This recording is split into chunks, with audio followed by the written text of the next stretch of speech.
While I dislike the character of Ahsoka Tano, I don't really like Ahsoka Tano. I have a lot of respect for the character of Ahsoka Tano because of what I've seen in Star Wars The Clone Wars, Star Wars Rebels, and now even The Mandalorian.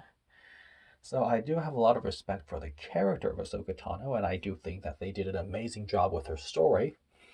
Although the complaint that I have, and before I go on to that, I'll say I remember Dave Filoni saying that he wanted Ahsoka to live and George Lucas wanted Ahsoka to die, and I feel like I would have been more on Lucas's side of Ahsoka probably having to uh, perish.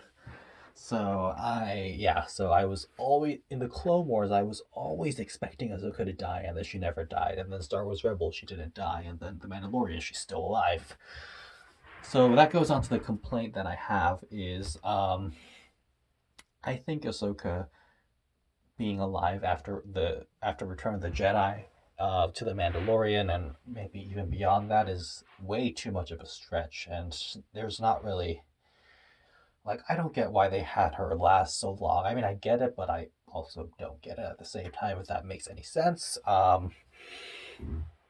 My point is Ahsoka was there as sort of a foil to Darth Vader, Anakin Skywalker, sort of in the Clone Wars. She's there to be another attachment to him and to help him grow in many areas and to be a better Jedi. But then in many other areas, she's actually a hindrance because she's just another attachment that he has a fear of losing, and he does lose, and that doesn't go too well for him.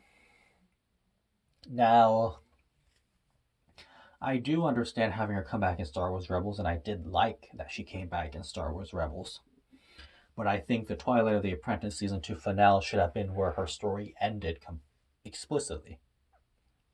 Because now, obviously, Darth Vader has become Darth Vader, and um, Darth Vader has very little Anakin left in him at that point, and the only one who was actually able to bring him back was Luke, his son Luke, much later. And so I think it would have been a great way to symbolically cement Darth Vader's identity as Darth Vader by having him eliminate Ahsoka Tano for good, and that would really be symbolically expressing that at that point in time, Anakin is deep down, and Darth Vader, the dark side, has prevailed over that, and Darth Vader just has really become someone that Ahsoka um, didn't really see before or chose to ignore. So I think that would have been a great storytelling move to eliminate Ahsoka in season 2 of Star Wars Rebels, but obviously they chose to keep her alive past that, and I really didn't like the decision, but oh well. Um, Life goes on.